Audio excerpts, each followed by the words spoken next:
Ladies and gentlemen, this is JoeJinMovieSoAwesome. I'm Joe. I'm One Jin. Today we are going to talk about Fargo Season 5, Episode 5, titled Tiger. Full spoilers ahead, major spoilers for Fargo Season 5 this episode, and every episode until now, and Season 1 to 4 of Fargo, the FX series, plus the Fargo original movie, plus every Coen brother directed film ever made. Here we go. You know, I do want to say that, oh, what's up, ZZ? ZZ in the building. ZZ in the building. Shout out to Scott Walker as well. Shout out to Ui Chan Hong. I know you coming back to us after we do the live show. Thank you so much. All our loyal subscribers, thank you for tuning in. So much. I do want to say, this episode, this season has been one of the most direct seasons so far, though. Like, what I mean by that is, the theme is spelled out a lot. I didn't know the last episode, but this episode, it's about tigers. It's also about cages. And also about debt. The debt thing keeps coming back. Yeah. Because one of the fascinating things is we do get extra dimension of Mrs. Lloyd, the matriarch. You know, because I felt like this episode made her more sympathetic. Because we get to see her in a position where we kind of get to see why she is so ruthless in a way, because of the business world she lives in. Yeah, we have that diner scene where she has to negotiate the conditions of the acquisition of that bank. Yeah, seemingly two red-blooded Americans who love hamburgers, and she throws it right at their face. But it doesn't just end there. But she directly negotiates with our antagonist, or so-called antagonist, John Hamm. Roy Tillman, was it? Yeah, and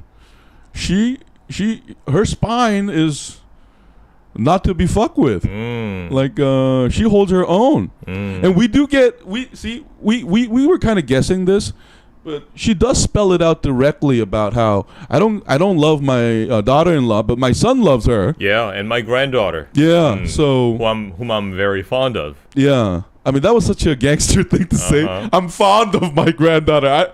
I thought you could have said I love her, but I think she is just the kind of person that is sort of opposite of John Hamm's character, because it's refreshing to see a woman who keeps her emotion in check better than the men around her. Yeah, because it's kind of against the stereotype, right? We basically assume that women are more emotional. Yeah. There's this social cultural prejudice that we have, but here she is like the Michael Corleone that we know from The Godfather. Yeah. And we do get, and another great thing is I do feel like her troops are very loyal to her. The black guy, the captain of the bodyguards. Oh yeah. And I do. And I'm not exactly sure about the lawyer guy. He still feels kind of sketchy, and I'm not sure what's going on with his eye. Yeah, the eye patch thing. Yeah, Zizi, I told you she might change her position because she cares about her son. Yeah, I mean, we'll see though. Because Zizi, now that you said that, another thing that I noticed is that she is a businesswoman to the core, which means, besides what is essential to her, such as her son's life, her son's safety, some things might be negotiable. Yeah. I do get a sense of that. And the first thing that she offers Roy Tillman, John Hamm, is how much are you, basically, to fuck off. I mean, so, in a way, she and Tillman are similar yet different, but they are a direct contrast to our little tiger. Yeah. So this is what happens when you try to put Rambo in a mental asylum. Because her mother-in-law, that's so funny though. Like I love the brooding scene in the start of the episode because she did exactly what a powerful person would do. Because I think she's about reducing the risk. So let's say I believe my daughter-in-law is unreliable. I believe some people may be after her. So what's the best thing for me to do? What's the best option? Yeah, put her in a mental asylum. And then I love how what she does is interspersed, like what she does. I mean, our main character happens right after Tillman and Mrs. Lyon's conversation, because her action just speaks volume about how she gives zero fucks about, oh, you are in a cage. No one cages a tiger, because that's her the Mrs. Lyon's conversation to the cop. I was like, no, this tiger is different. This tiger, and then like the narration was funny too. Yeah, that's one touch I liked. You know, all these episodes have, I think, different directors. And this one was, I think, kind of unique in the fact that it had this narration. And it felt like that movie called Stranger Than Fiction, where, you know, like Will Ferrell had this like living his life, and like someone is like narrating his life and stuff.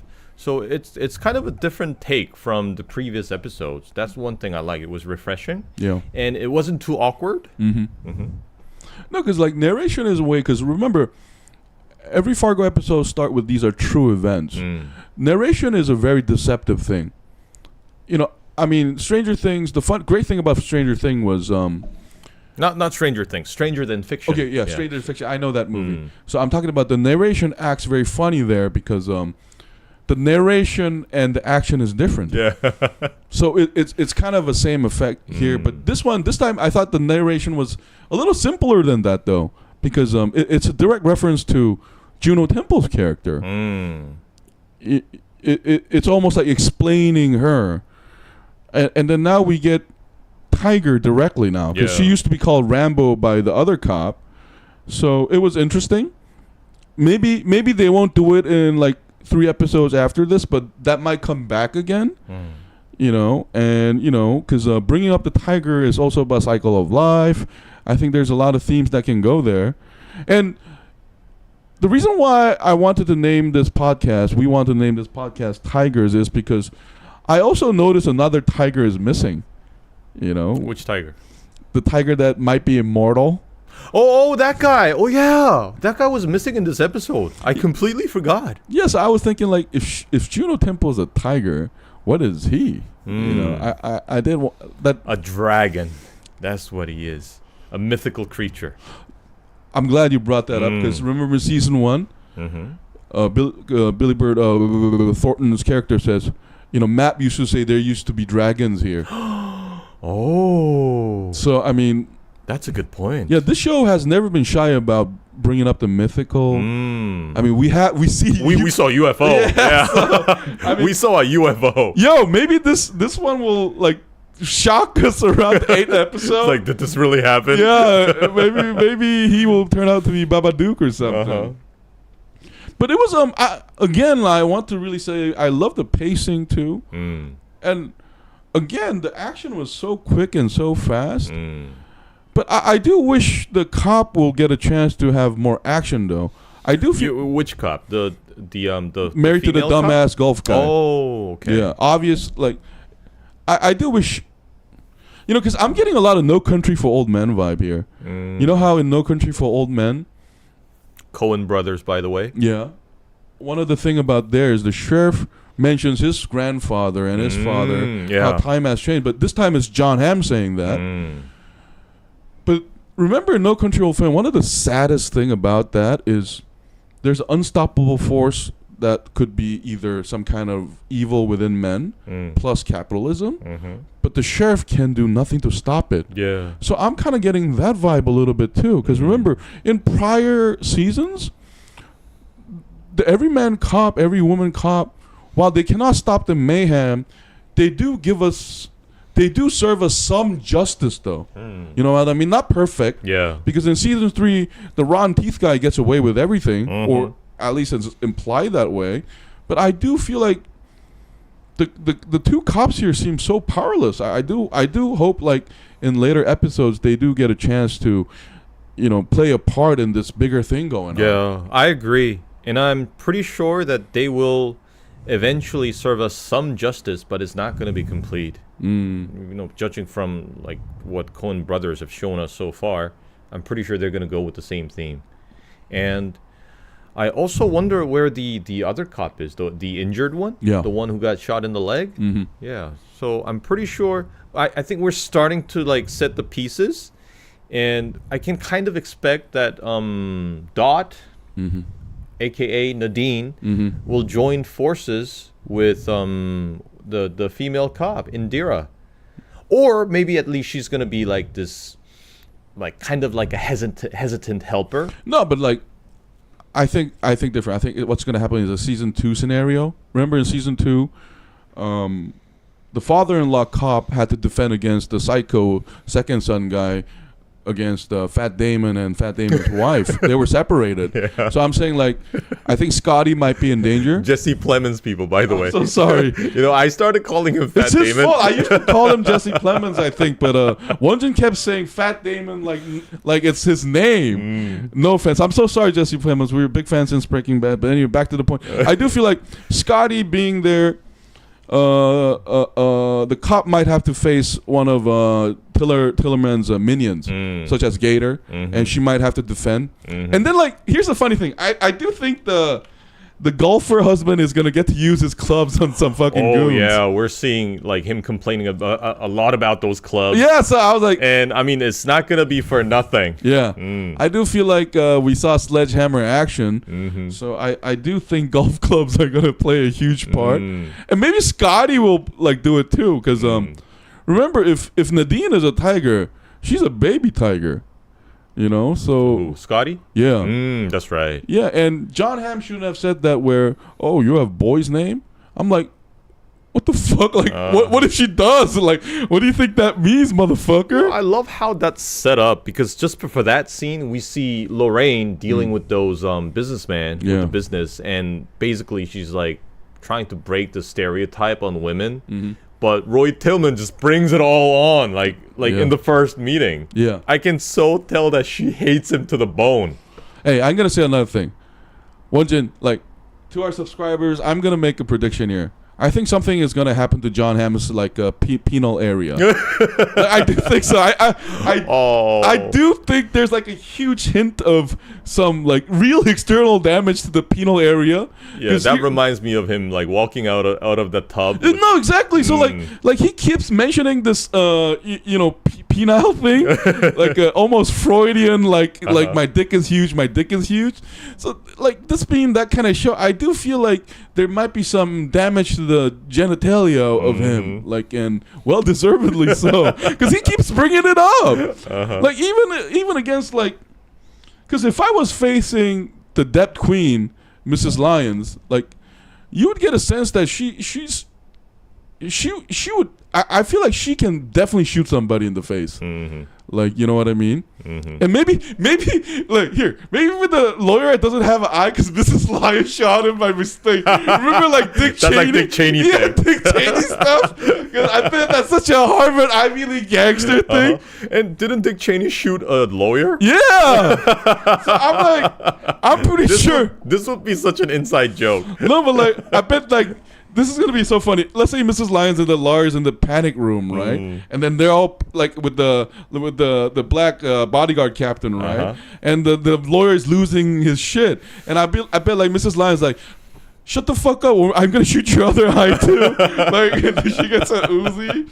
Yeah, cause I think you'll agree, Wonjin. I am getting season 2 vibe because of the too many guns around the house and Tillerman warning that you're gonna see me again. I do feel like we're gonna get some like Western style, like, gang on gang violence. There's gonna be like a siege on the house. Yeah, the gang, because we're also hinted that Tillman is basically secretly selling tactical weapons to a local militia. Yeah.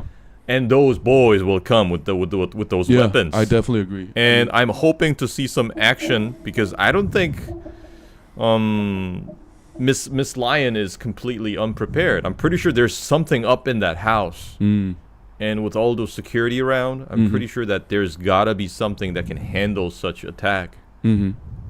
I do like this focus on her though. I'm getting like this season. feels like such a combination of season 1 and 2 plus the original movie, because it is taking the season 2 structure, and the way things are happening is really fast. Yeah. And I don't mind it, but I do hope.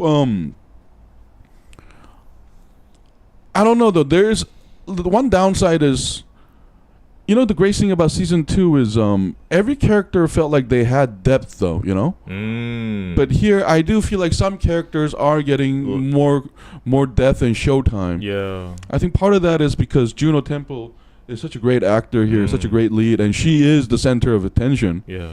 So I do continue to want to know more about the Tillman faction and Mrs. Lyons too. Oh, and we also get new information about Dot, because we realized that when she was married to John Hamm, she was basically underage. Yeah. Yeah. No wonder she doesn't like him. I mean, we didn't need to hear that to know that why she hates John Hamm though. Like, because you gotta remember, like he's married 3 times. My first question is, what happened to your prior wife? Like, what's that about? I mean, we've seen you casually murder people. And we also saw what kind of things he demanded from that woman whose husband he killed. Yeah. Like, please your men, or, that kind of thing. Yeah. So we can kind of expect what he wants from his own wife. I'm dying here. Right, Joe's mic a bit. Oh, raise. I can hear the breathing, and it's so damn funny. Can't stop laughing. Oh, thank you. How is it now, Zizi? It's like headed right towards your nostril. Oh, okay. Okay. Here you go. My apologies. I always had this Tony Soprano breathing, by the way. Like, yeah. I always had this. Yeah. Perfect. Okay. Because my nose is crooked, so if you don't notice, one nostril was smaller than the other, so they had to break a bone inside to make it bigger. So.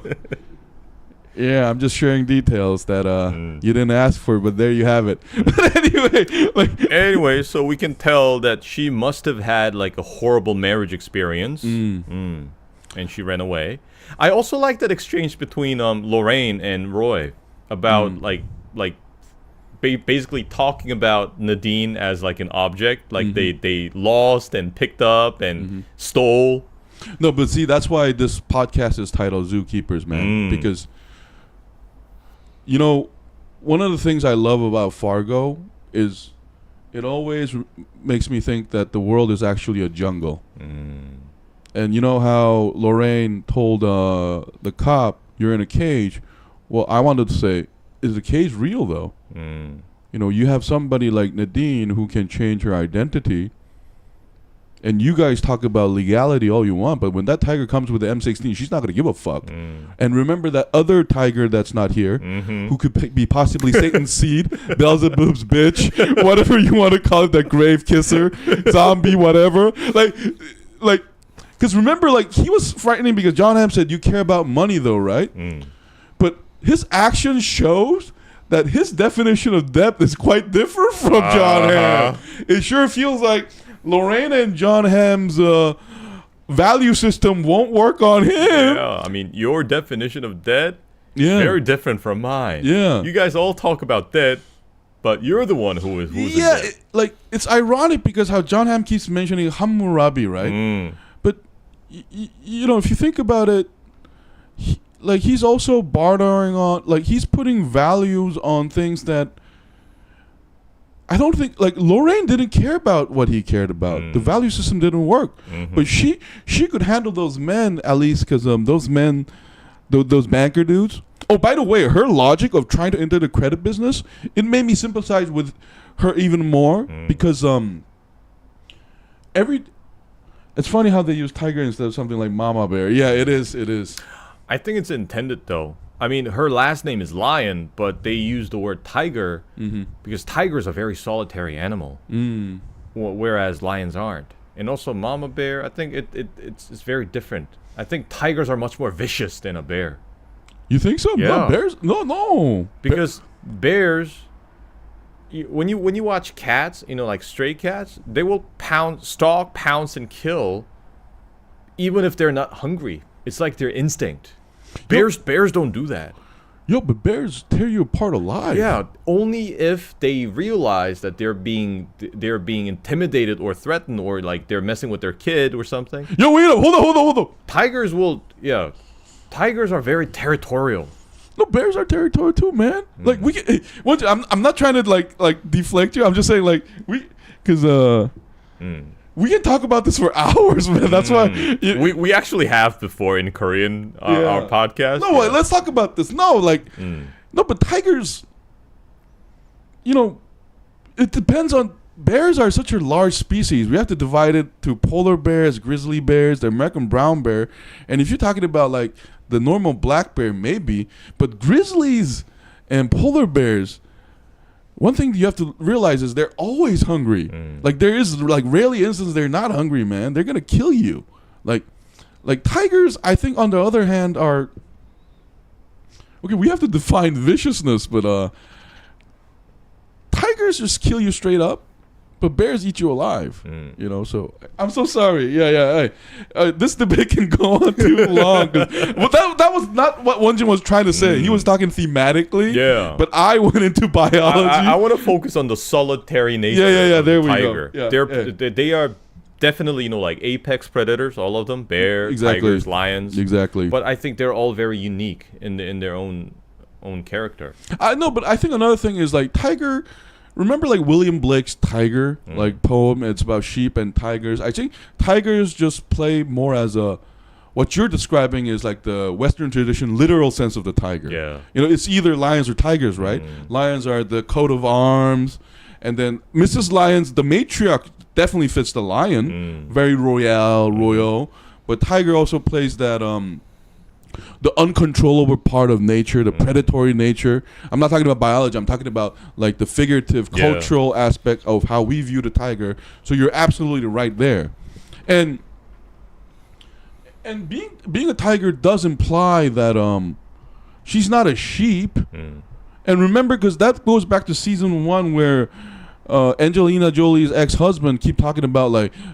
We used to watch shade of green because we used to be monkeys or chimpanzees because we used to be hunted. Do you want to be the predator or the prey? It goes back to Burton Russell's victim or the criminal. But calling her a lion, calling her a tiger does imply that she is not somebody that can be victim bound. So that does give me hope about her survival, but I continue to worry about the husband. Oh, but yeah. So I'm thinking maybe the tiger doesn't fit Mrs. Lion. It only fits Dorothy. Mrs. Lion will be a lion. Yeah, no, that's what I'm talking about, because she's a matriarch. Yeah, matriarch. As in, like she's a part of a pride. Yeah. But I do worry about that poor dude, though. Who just got out of a beaten up coma and he's locked in the bathroom. Do you think his memory will come back? Definitely. Yeah? 100%. Because it's building up to that because, Nadine seems to have a soft spot for people who she cares about. I wonder if they had something to do with betrayal towards her ex. Maybe. I mean, Zezzy, you bring up a good point because there are still things that we don't know. We don't know exactly what happened between Gator and Dorothy. And Tillerman and Dorothy. I mean, based on their interactions, we definitely know that there's some history. We just don't know what. No, but I do think there might be something where, Gator might have an abandonment issue with Nadine. Because basically Nadine sought freedom, so she left. But Gator is the Gator we see now because there's no counterbalance to Tillerman. And another interesting thing is, every encounter with Gator, Nadine no longer uses lethal force like the moment he's revealed. Like before, I think she was ready to basically like seriously hurt or kill, but once I think they had this encounter twice. Every time she realizes it's Gator, she basically just flees. No, but I think Gator's gonna die because I do feel like Tillerman is sort of this corrupted version of a Abraham or Moses figure. Because one of the scary thing about him is, remember the last episode he talked to Jesus like Jesus is his buddy. Yeah. And they kept going about, I saw Beelzebub on the fucking shoulder of some suicide dude. Because that's directly from No Country for Old Men, by the way. But it's like a corruption of it. Because No Country for Old Men chef was saying, this is your horrible stuff. My granddad and my dad, they used to have a kinder world, so to speak. But here, like John Hamm's conversation kind of like, no, my granddad would have... they were all kings. And, they would have weighed this ass. And then, I'm basically like Jesus. So that's like, it's like a... one of the things about the Moses and Abraham thing is, one of the theme of Bible is, the father asked a lot of sacrifice from the son. Just like God asked a lot from Jacob and every other, figure. Oh, Scott Walker, what's up? Yeah, what's up? Because she was only 16 when she got married, but her ex says that they were also together 2 years before marriage and 2 years after they got married. Yeah. Nadine was also a child bride. That's right. All right, Scott Walker, more questions. Hey, guys, like I said, we go for it, Scott Walker. But so I do feel like back to Gator. Oh, and by the way, I think it's also... quite significant the way they named the characters. Obviously, we have the Lyons family, and we have Roy Tillman. And Roy, basically, it comes from the word Ra, which is king. So I'm wondering what Gator is all about. Is his real name Gator? It could just be like a dumb name. Because it reminds me a lot of Will Ferrell and the other guys. Gator don't play no shit. Yeah. You feel me? Yeah. I mean... maybe the Nile crocodile, but the psycho tiger who's missing from this episode said kings want freedom and the price is death, and Mrs. Lyons tell Tillerman that you're a child basically to his fucking face. So we are gonna get to see a lot of death coming. Gator comes from Gatorade. Yeah. What's up, Scott Walker? I read this thing on internet about Kong. Why people think it's a Bigfoot. If you can look that up, that is true or not. Like I said, I've learned on the internet about Kong being a Fitfoot. Are you talking about King Kong? Maybe. Oh, and that reminds me, we got to watch that Monarch thing. Yeah. Oh, we are watching Monarch. We are watching Monarch, the TV series. Yeah, the Legacy of Monsters. We are also watching Reacher. Reacher just came out this week. 3 episodes drop, and next week the 4th episode drop. So we will be talking about season 2 of Reacher next week, and Monarch possibly. But we might do after we complete the first season. Because it's basically a spin-off from the recent Godzilla movies. So if you guys have not watched it, please check it out. We love those movies. Yeah. So we will talk about it. We also love The Reacher. If you have not watched season 1, please go check it out. If you like 80s style action, those things we highly recommend. But King Kong, if you want to talk about King Kong, that King Kong comes from, it goes back to Charles Darwin age. Oh, yes, King Kong. I know in the 2005 King Kong, Peter Jackson's movie, was a normal gorilla, but in the new movie, some people think he looks like a Bigfoot. But isn't he so massively big to be a Bigfoot? Basically, he's like the size of like a building or something. No, but our fascination with King Kong goes back about 150 years when we were just rediscovering Africa, and then all these creatures that we never knew about. I mean, we read about. We finally get to see in real life, and there were big theories on gorillas and chimpanzees, and it was a huge thing when they brought back the gorillas back to England, back to America, and then that just brought up this whole like gorilla myth thing, and then there was a Darwin thing, and then so around that time we do get I think Bigfoot, King Kong, or whatever large creature mythology just stems from that period. Because remember, before that it's all supernatural stuff, like vampires and stuff. I mean, Stoker does get an upgrade there, but King Kong's mythology is like it deals with our fear of nature. Or we're trying to control nature too, because we always remember in all the movies we're always trying to kidnap Kong and bring it back to like civilization, chain him up. Yeah, and they also happen to always have a thing for beautiful white women. So I mean, like the damsel in distress. Yeah, Bigfoot, help me. So Kong and Bigfoot are similar in the fact that Bigfoot also represents our fear of the unknown in nature. Because Bigfoot, and the scary thing about Bigfoot and Kong is that they sort of look like us. It's different from Godzilla. Yeah. Because Godzilla is definitely like a lizard. Yeah. So like, one of the reasons why we have such a fascination with humanoid like animal creatures as those is they're more of a mirror than us. Well, Godzilla is sort of like, that's why when Godzilla movies came out, everybody said they're representative of the nuclear weapon because they shoot beams. So it's more of an utter terror. Reminds me how awesome the recent Godzilla movies were. Like when it was shooting the beam, I still remember like that noise. Boom, boom, boom, boom, boom, boom, boom, boom, boom. Yeah, that was a good one. I mean, hey, but a Japanese one dropped, Godzilla +1 or something. Oh, really? Yeah. I guys, we're stuck in Korea, so we don't get access to the latest movies dropping. But if you guys want us to do the recent Godzilla movie, we'll definitely do it. Is there whale watching over in Korea, or is there no whale watching there? Yeah, whale is not a big thing in Korea, I think.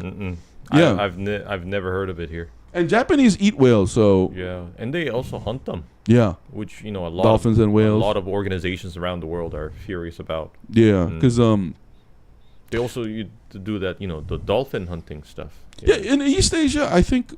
I think it's like their tradition or something. No, but also East Asia in general, we don't really. Our view of animals is basically imported from the West. Remember when we were growing up, eating dog was never like frowned upon that much, and then today it's about don't eat dogs. So I think it's really fast changing for us, Walker. Like animal morality, we're definitely following the Western American route here, but I can't say that it has a long tradition like. Probably, the Western world. Yeah. And, since Scott Walker mentioned Avatar or Free Willy last week, we can clearly see from Avatar 2, The Way of the Water, James Cameron's criticism of the whale hunting. Yeah, I mean, but you remember when we were in, like, I think that became a huge issue around 20 years ago. Before that, it was more about... Italians eat cats. Yeah. I mean, I think if we're going to talk about this, I think we got into a point where we're no longer so proud of the control we have over nature. It just, the discussion is just becoming more about coexistence in general. That's why we mention organic food, morality, vegetarianism. So I would say, guys, this is a very recent phenomenon. Because remember, only 2,000 years ago, the Romans... Let me tell you something about history. The Romans basically made like North Africa lions extinct. The Romans did that. Like, and every empire after that, they kept hunting those things because they look beautiful. I want to put it on a flag. So, like we're not really our whole history is not known for our conservative effort against animals, guys. This protection against environment is a really, really recent thing. If you ask my honest opinion about Godzilla, he's just something's missing. He's just a dinosaur? Tyrannosaurus? Maybe? Does he look like a Tyrannosaurus Rex to you? Because, I thought about that when I was young, but I think it kind of depends on what you watched first. If you grew up watching Godzilla before Jurassic Park came out, I think you will see a lot of Godzilla in Tyrannosaurus Rex. But if you watch Jurassic Park first and then get introduced to Godzilla, then I think you will see the resemblance of. No, but it depends on T-Rex. Whether you're talking about the American Godzilla, the remake, but the other besides the biggest difference Godzilla and Tyrannosaurus is trying to eat us. Godzilla is destroying a city. You never see except the American remake in the 90s. He's not trying to eat me. He don't give a fuck about me. It's much more worse if you think about it. He's just like, insect. And then, listen, when you shoot a beam at us, you're definitely not looking at think about the nutritional aspect of us. You're just like, elimination. So here's the thing. Godzilla thinks of us as viruses. Tyrannosaurus is smaller animal than me. I eat you. So if you think about it, hey, here's another big difference. In every movie, if they ever zoom into Godzilla's eyes, that's an intelligent species. Yeah, that's right. Yeah. We can clearly see that unlike T-Rex, Godzilla is a much more intelligent being. Yeah, because his eyes, like the iris and everything, kind of resembles us, which is a sign of intelligence, I guess. He looks more like a dragon, if you ask me. Stegosaurus more than T-Rex. I think it's that bony thing in the back that gives the Stegosaurus vibe. Yeah. Hey, but guys, I want to say something. Every dinosaur movie is basically inaccurate now. Science proved that they're birds, so they used to have feather, man. So I don't know if that would make them more terrifying or not. Yeah, because it's those things on the back. You know, if you ask me, I think the feathers will make them more terrifying because now it looks like giant pigeons trying to eat us. Yeah, that's true. No, but Tyrannosaurus is like he's a fascinating creature though. Like his hands. Yeah, it's so tiny. It's like. Oh, so in that aspect, Godzilla's hand definitely was inspired by right. Tyrannosaurus Rex. Yeah, it's cute. Because his hands are basically useless. Like you have to ask yourself, Godzilla is definitely not like survival of the fittest. Because you can shoot laser beams. Like, why do you need those arms? like, should your jaws be bigger? And like evolutionally speaking. You guys get the chance to look at the scene in Free Willy 2 where Jesse nearly drowns in the fire scene, but Willy saves him. And in Avatar 2, similar when the whale saves Jake and his son. Yeah, Jin, you have all the reasons to be afraid of pigeons since you bully them all the time. That's true. Hey. Oh, but it's not because I'm afraid of them. Because they kind of annoy me. Really? Yeah. Hey, guys, here's another surprising fact. In ancient cultures, most of them, pigeons were worshipped, man. Like those pigeons, I'm not talking about doves. I'm not talking about those beautiful doves in marriage. I'm talking about the pigeons with multicolored pigeons. They used to be like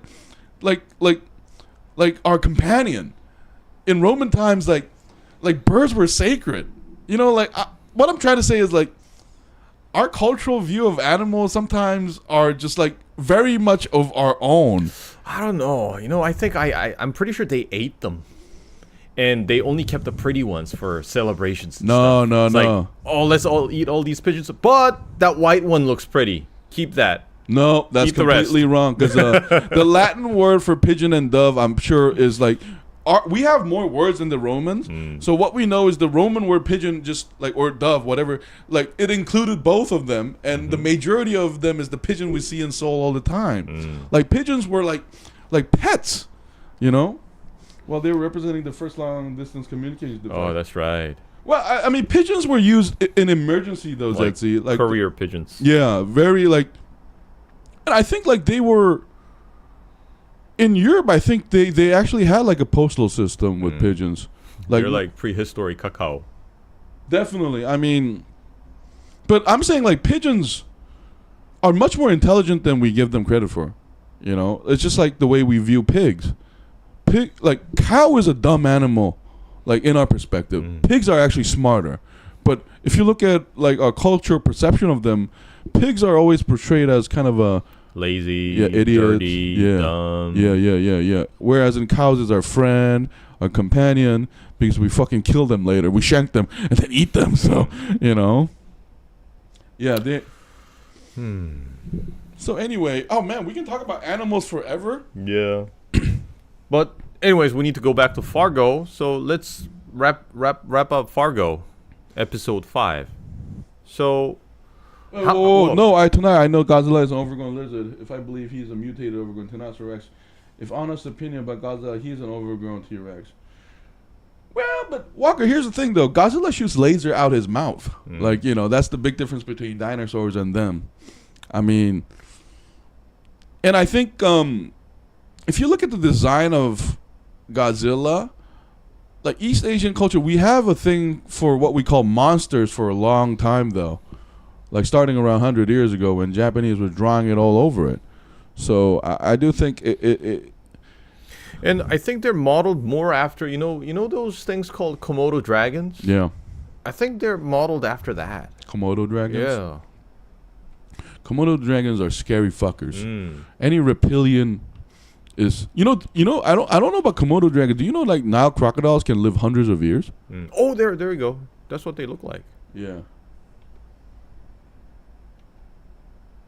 Oh man. So handsome. But Zedzi, any favorite scene from episode 5, Fargo?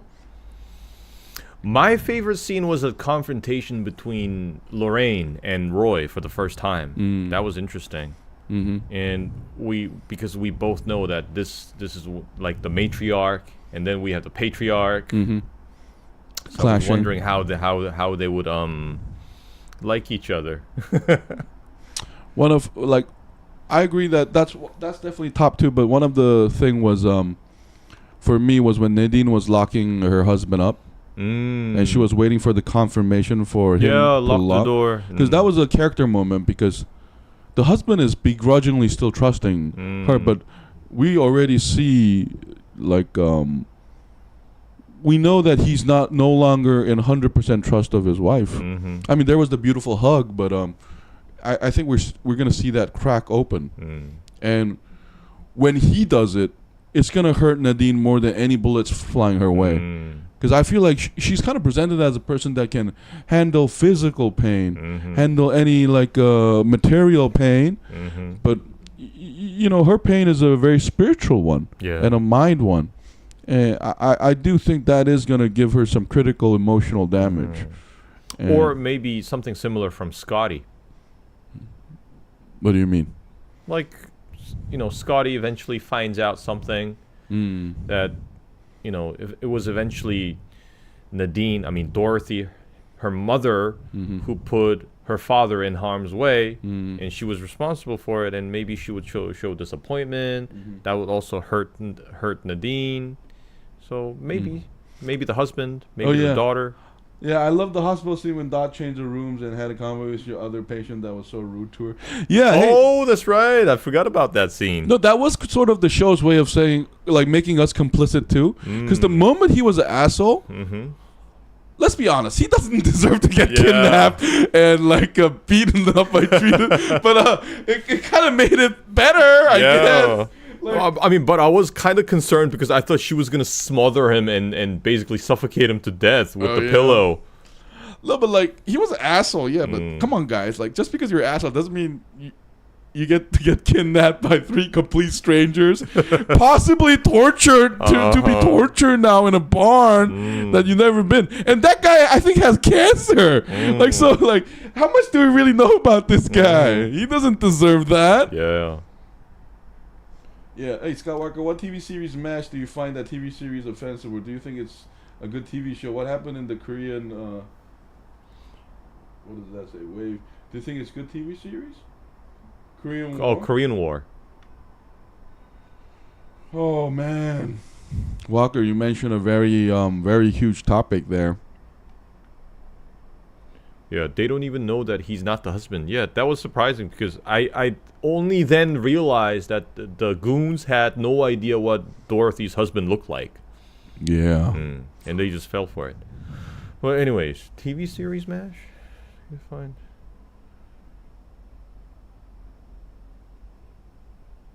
Hey, Walker, could you rephrase your question? Which TV series are you talking about? We can't tell, if you're referring to a specific show about a Korean War or something else. But I do feel like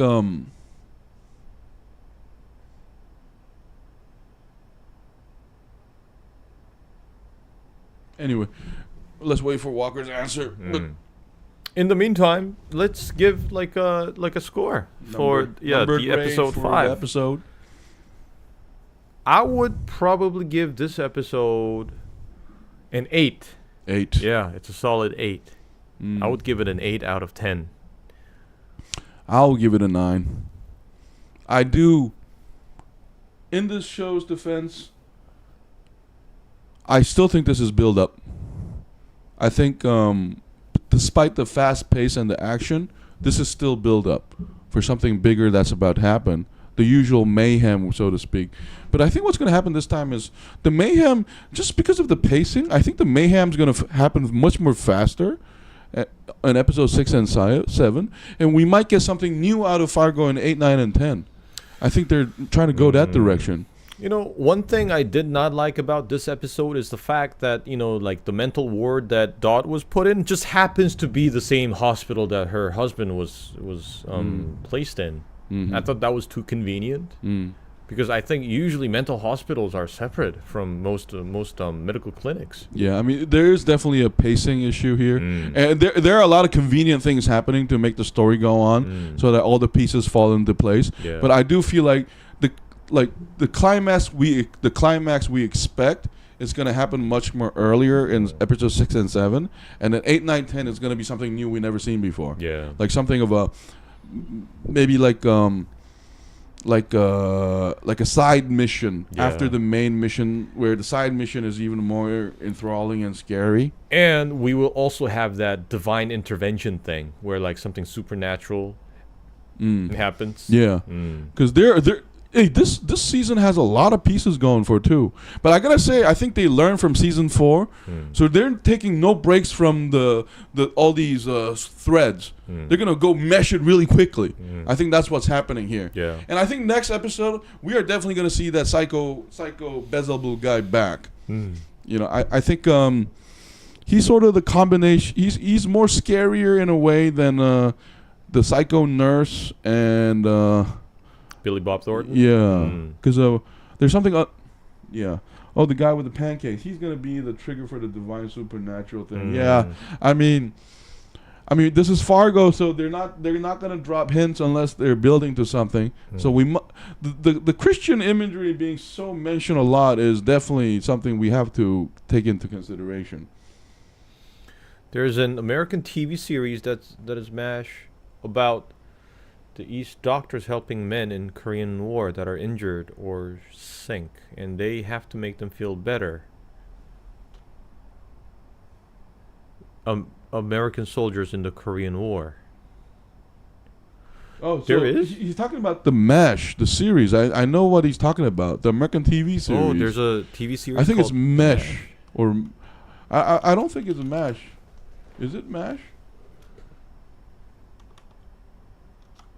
TV show. Yeah, this one. Oh, it's really old. It's from the 70s. Yeah. I haven't seen this, by the way. No, I know of this. It's an acronym for Mobile Army Surgical Hospital. But hey, Walker, if you want to talk about the Korean War and America's involvement in it, the funny thing is, me and Wonjin was talking about the Korean War prior to, just before we started the show. Yeah, and we were talking more of the Chinese involvement there. So, but if you want us to talk about the Korean War, that's a 3-hour podcast, man. And yeah, there we go. Oh, Alan Alda. Yeah.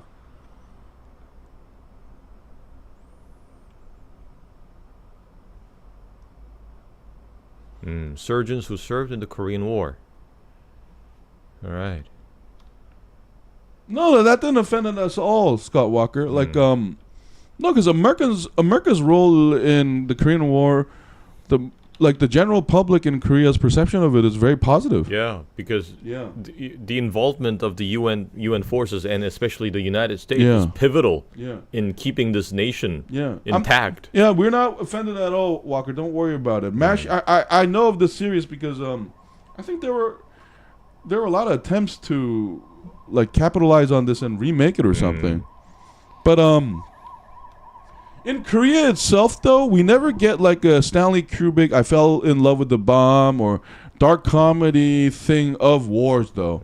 Because I would say our societal maturity has not reached there yet, because the pain was very raw for our older generation. But I think today there could be more joke and comedy elements about the Korean War we can talk about. Yes, there was a lot of Australians died in the Korean War. A lot of Canadians died in the Korean War. And Turkish soldiers. A lot of Turkish soldiers died in the Korean War. I mean, I think there are like total 16 countries that sent fighting troops. Yeah. No, a lot of member countries to the UN died for us. So that's why when our presidents and others visit those countries, we always commemorate the soldiers that passed away because of their involvement in the Korean War. And it's not something that... Yeah, here we go. Australia sent 17,000 soldiers. Oh, and then 300 339 dead. Yeah. 1,216 injured, 3 missing, 26 prisoners of war. Yeah, if America and Korea were humans, they would marry every year for the rest of their lives because they love each other so much. I mean, listen, like, we are definitely in a cultural sphere that is more westernized, I think. Like a lot of other East Asian countries around us, and Southeast Asian countries too. It's just a lot of Australians died. I mean, I think a lot of Englishmen died too. And I mean, of course, Americans died the most. Look at that number. 36,000 dead. And then, I mean, but then again, our fatality is the highest. Most in millions, including civilians. Yeah, Koreans died a lot. And I mean, but if you watch any Korean movie about the Korean War, it will have huge nationalistic elements, though. I mean, if you are looking for, I mean, but if you like books, Walker, there are a lot of literature on Korean War by American historians and what's his name? Bruce Cummings. Yeah, sure. And David Hobblebaum, was it like the coldest winter? Like there are a lot of great books on the Korean War, man. Like because a lot of American soldiers died here. Yeah. So it's really well recorded, and I mean the motives of the generals and others might be disputed, but the action on the ground is pretty well documented, man. Like, so we appreciate everything. I mean, and MacArthur is sort of a hero in Korea. They even have like a statue here. Yeah, for his landing on Incheon that changed the tide of the Korean War because the North started it and we were cornered in Busan. But Douglas MacArthur's strategy to land on Incheon, it's like our version of Normandy. Well, it's no. I don't think it's fair to call it Normandy because Normandy incurred huge losses, and it was like a huge. I mean, they both had huge risk, but Normandy itself did not like in an instant change the tide of the war. Right. It's basically the Soviets who took all of that hit and basically pressured the Germans into Berlin. But with Incheon, what Douglas MacArthur did is he basically just flipped the war. That's what he did. Oh man! And then now we're gonna get into the geopolitics of it. Mao Zedong and his desires. Oh my God! And Japan. Hey guys, like listen. Like, this can go on forever.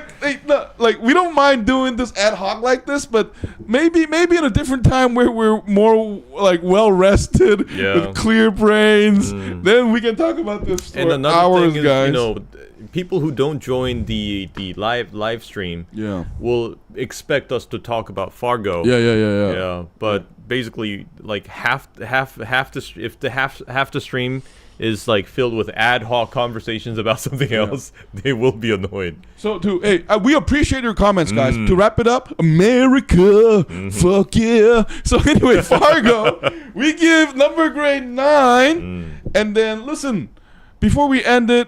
We're really enjoying Fargo season 5, but we will be watching Reacher. We will also be watching Monarch.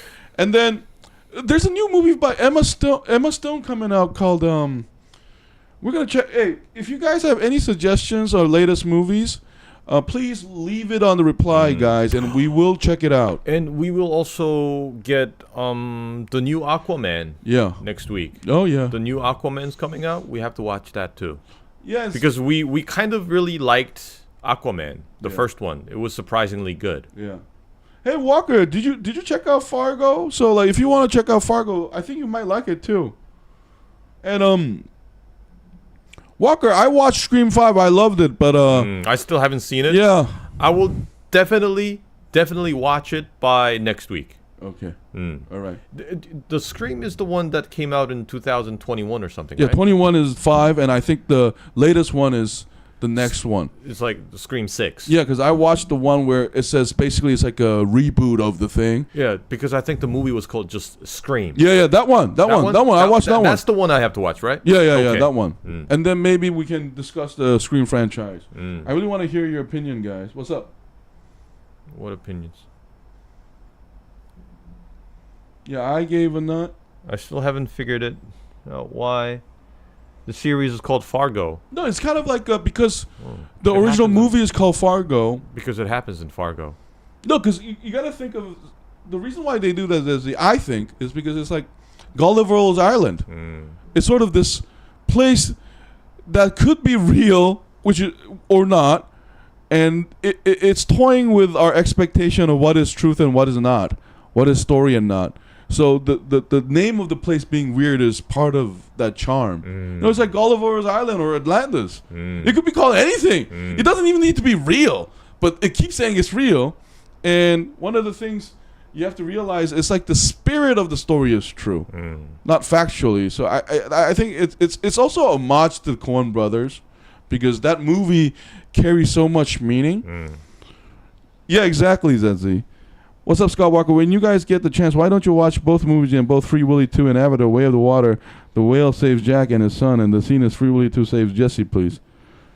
Yeah, I think I'll have to watch Free Willy 2 again, because it's been like almost 25 years since I saw that movie. So Avatar: Way of the Water, it's pretty recent, so I remember that scene, but I'm gonna have to watch Free Willy again. No, but Walker, we'll start with Scream, because I love horror movies, but Wonjin loves military movies better. So, but we'll find a happy compromise. Yeah. And Zezio like Lost, because of Fargo. Listen, let me ask you something, Zezzy. When I say Fargo, unless you knew this show, you wouldn't have known what it was about, right? So I think that's part of the charm. It's like Atlantis, whatever that is, and I think it's packed with a lot of meaning, you know, and it's intentional. It's almost like a fairy tale land, and you know, like now that we're in season 5. It's so funny how every universe-changing thing is happening in this town. So that's part of the charm of it, I think. But anyways, guys, like how long have we been broadcasting, Wonjin? 56 minutes. 56. Hey, guys, thank you so much for tuning with us this week. It's so awesome to see Scott Walker and Zezzy. You guys have been so nice to us. Thank you for always putting on live chat. Please come back next week and then keep telling us what you want us to talk about. We will keep it in mind. Yeah. Anyway, thank you so much. This has been JoeJinMovieSoAwesome. I was Joe. I was Wonjin. Shout out to Zezzy and Scott Walker. Scott Walker. See you next week, guys. Bye-bye. Hey, thank you, Zezzy. Bye-bye. My fiance is a big superhero fan, and I think for an Aquaman movie with a whaling story, where he is stopping a whaling operation to save the world's whales from the Black Manta and the whalers. Yeah. Hey, Walker, come back next week. We'll definitely talk about Aquaman 2. We were a big fan of the first one. Yeah. We loved it. It's one of our favorite DC movies. We especially loved the final battle. The kaiju moment. Yeah. Voiced by Julie Andrews herself. Yeah. Anyway, guys, see you next week. All right, guys. Bye. Bye.